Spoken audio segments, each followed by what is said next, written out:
ଆମ ଦେଶର ଆଇନ କାନୁନର ବ୍ୟବସ୍ଥା ଏ ପ୍ରକାର ସୃଷ୍ଟି କରାଯାଇଛି ଯାଦ୍ୱାରା କି ଆମର ହାତ ଗୋଡ଼ ସବୁ ବନ୍ଧା, ଏ ମନଟା ବି ବନ୍ଧା। ଜଣେ ଜଣକୁ ରେପ୍ କଲା, ସେଇଠି ତାକୁ ତୁରନ୍ତ ଧରି ତା ପ୍ରାଇଭେଟ୍ ପାର୍ଟସକୁ କାଟିଦେବା କଥା। ଯଦି ଝିଅ ପୁଅଟାକୁ ପ୍ରବର୍ତ୍ତେଇ ତାକୁ ଭୁଲେଇକି ନେଇ ନିଜେ ରେପ୍ ହେଉଥାଏ, ତା ପ୍ରାଇଭେଟ୍ ପାର୍ଟସକୁ କାଟିଦେବା କଥା। ଯଦି ଧର୍ଷଣ କରିସାରିଲା ପରେ ମର୍ଡ଼ର କରୁଥାଏ ସେ ପୁଅ, ତାକୁ ସେଇଠି ସୁଟ୍ କରିଦେବା କଥା କିମ୍ବା ମାରିଦେବା କଥା।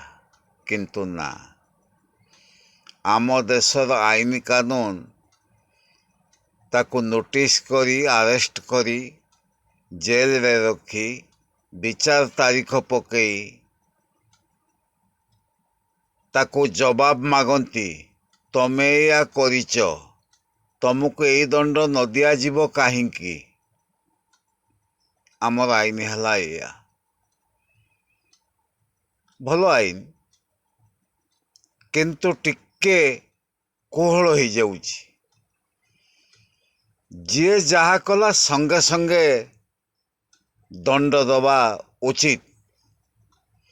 କାହିଁକି ନା କିଛି ଦିନ ପରେ ସେ ଯେଉଁ ସାକ୍ଷୀମାନେ ଥାଆନ୍ତି ବଦଳି ଯାଆନ୍ତି।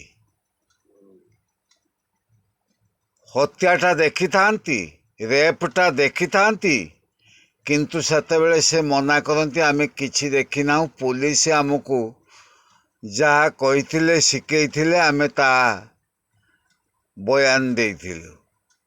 ପୋଲିସ ଉପରେ ଲଦି ଦିଅନ୍ତି ମିଛ କଥା, ପ୍ରଶାସନ ଉପରେ ଲଦି ଦିଅନ୍ତି ମିଛ କଥା, ସାକ୍ଷୀ ଦେଇ ଦିଅନ୍ତି ସେ ଲୋକ ସପକ୍ଷରେ।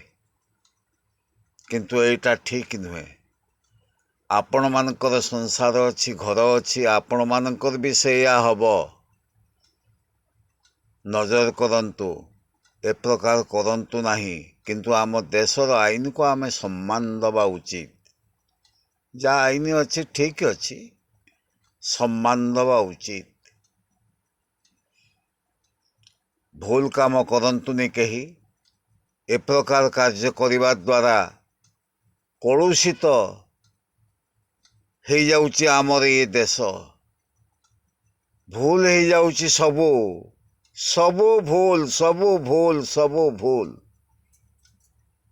ଆଜ୍ଞା, ପାରିବେ ଯଦି ଲାଇକ୍ କରିବେ, ସେୟାର କରିବେ, ସବସ୍କ୍ରାଇବ୍ କରିବେ।